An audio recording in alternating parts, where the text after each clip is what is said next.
Hey guys, so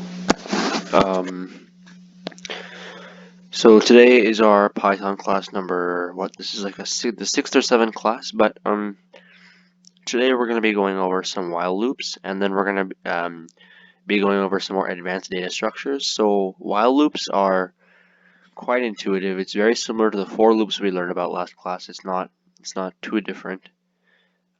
It does the same sort of iteration, like it iterates through a list or any data structure, but at the same time, it has a different set of conditions that it follows.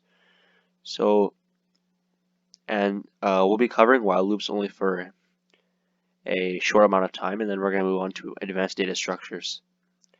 So, a while loop is it's very similar to a for loop. So if we look at the definition for a for loop, it iterates through a data structure and it performs repetitive tasks.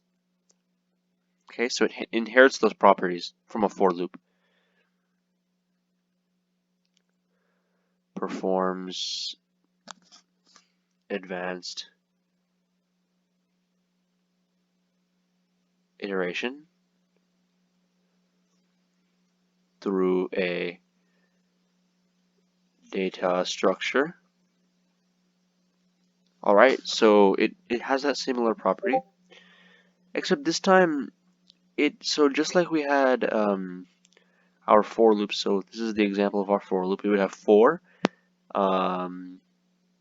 let's just say we had a list A, and then it was 1, 2, 3, and then 4. So we would say for number or num in A colon print A, or something very simple like that, right? So it would execute, it would go through every single, sorry, that's the wrong indexing order. So regardless of the order, yeah, so it would index through every single item in the list without discrimination. So it'll go first element, second element, third element, fourth element until the end of the list. So what the for statement does is, regardless of how long the data structure is or the list is, or regardless of how many times you want it to iterate, it'll perform the iteration that many number of times. While loops have a certain condition though. While loops perform the same task as a for loop, except it runs on a condition. So this doesn't run on a condition, it just runs, well, in this case our condition is the number of items in a list. Here the condition is not dependent on the number of items in a list. So if we look at a while syntax, we have our counter variable, and counter is not, it could be any variable. I'm just calling it, let's just define a variable called counter variable, and let's set it to be 1. And then we say while, okay, counter variable is less than 6 colon print counter variable, etc. And then counter variable plus equals 1. Okay, so I'll explain what everything means in just a second. So again, this is a very new syntax. We haven't covered it yet. So we have our initial variable. We define a variable that we start with, and then we have our while statement, and then inside our while statement, just like our if-else statement, there has to be a condition.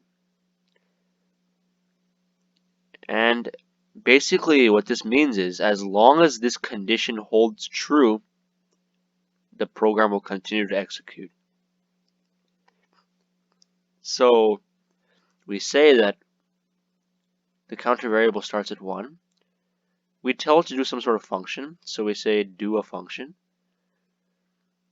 But then after the end of our function, once our function is completed, we always have something else where we actually tell the program to update the counter variable. This is called updating our counter variable.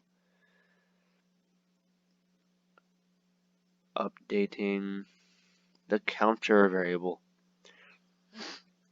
And so you see how we starts at 1. We tell the while loop to print something, and then once it's done printing, we're saying this plus equals 2 in Python means that we're adding 1 to the previous number. So I want to get to those what those symbols mean in Python. So we have plus equals 2, minus equals 2, times equals 2, divided by equals 2. Okay, but the ones we focus majority of the time on are this plus and minus equals 2. Okay, and so what we say is this statement over here, counter variable plus equals to 1, is the exact same thing as saying this.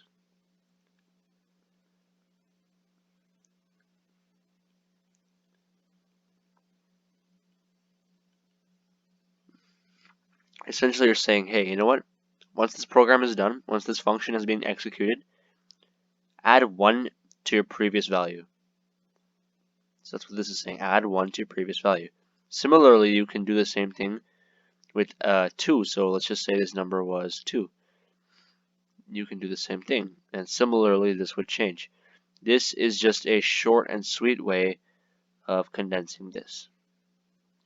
Similarly, with times equals 2 and divided by equals 2, it just means update your counter variable with increments of multiplying it by the previous number or dividing it by the previous number.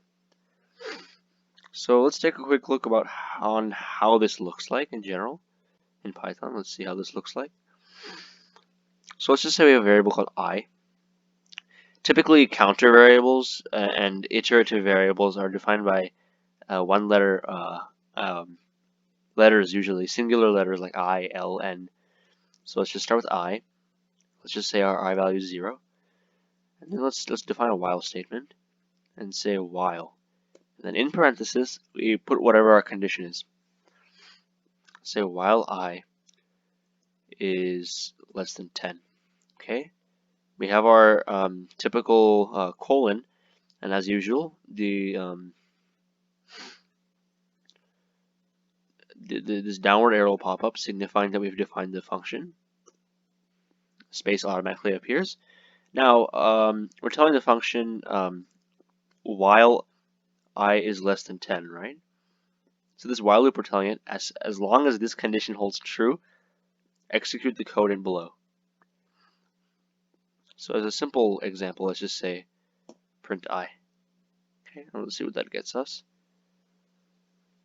Oh, we have to make this multi-line. Let's do that. Let's also make this commented.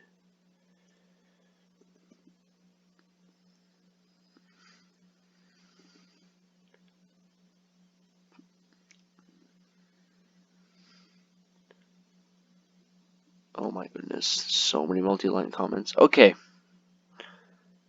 This should work. Huh, why is it not working? 212.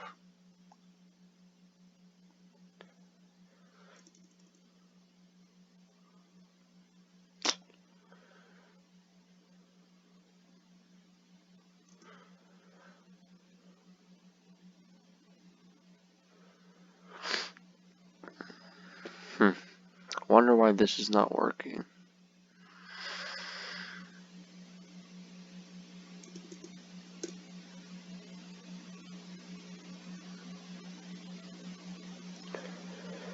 And so as we can see here, this is going to go on and on forever and ever. So as we can see, if I had not clicked stop, 0 would have gotten printed an infinite number of times. So why is that the case? Well, as we can see here, I equals to 0, right? And so we say while I is less than 10, we print I. Well, we don't really do anything to this I variable, so it continues to satisfy this condition, which means it continues to print. So while this condition holds true, we print I. So if I let it go, it would have run forever, and we crash our computer, which we don't want. Let's just say we want to print numbers 1 through 10 using a while loop. To do that, we can just we can say once it prints I, let's update the value of I so that it's actually 1 greater than its previous number. Let's see what happens now.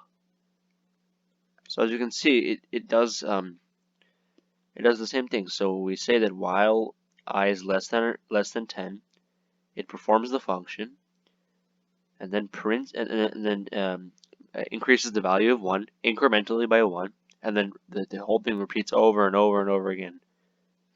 So if we can look at it step by step, I starts at 0, and then we have this while loop run.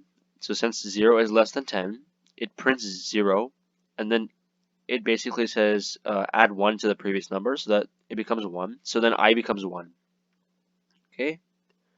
Then it checks, is 1 less than 10? Since 1 is less than 10, it prints 1, then adds 1 to that, so it becomes 2. And so on and so forth until 9. So it's 9 is less than 10, holds true, we print 9. And then we add 1 more to 9, it becomes 10. So then it checks 10 is less than 10. Well, 10 is not less than 10, so that's when the code stops. If you want it to be, if you want to print numbers 0 through 10, you can just simply do the less than or equal to sign, and that'll achieve the same result. So it'll go from 0 through 10, because now what we've changed is if we go back to 9, and 1 gets added to 9, which becomes 10, and you plug in here, yes, 10 is less than or equal to 10, so it prints. But then after 11, it doesn't print. Okay, so that's basically it when it comes to while loops. You can do plenty of other functions, so of course it doesn't have to be a print statement. Let's just say we have a what differentiates the while loop from the for loop is that the for loop allows you to iterate through a data structure. You can iterate it through a range of numbers or a data structure. So let's see how we can try to iterate through a data structure using a while loop. So let's say we have a list called A, containing a bunch of strings like apple, banana, pear. Okay, let's just say we have these orange. Alright, so we have our list of fruits. So let's just say let's try to use the properties of our index to try to cycle through each and every single item in this list. So we know that the first item in this list is going to have an index of 0. We reviewed that. So let's just say if I is less than or equal to, and instead of actually saying, okay, so we know that there are 4 items in this list, right?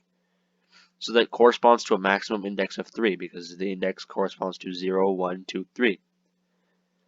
Let's just say the length of A minus 1 in big parentheses.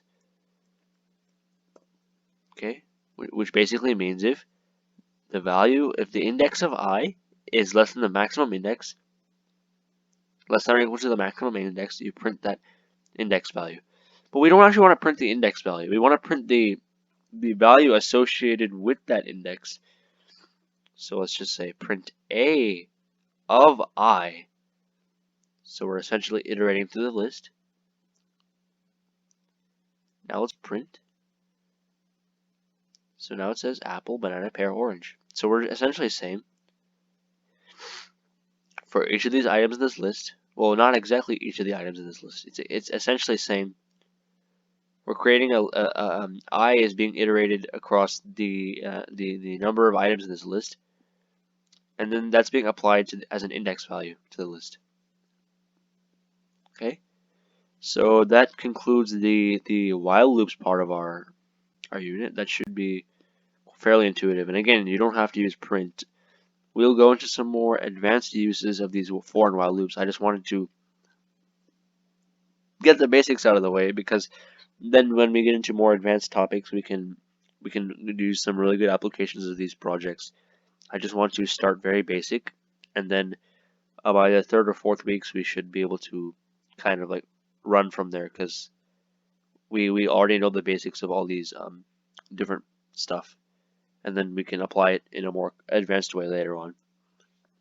Okay, so that concludes the while loop portion of this lesson, and we will be going into data structures. Okay, advanced ones. So not just lists. We'll be going to matrices, data frames, arrays.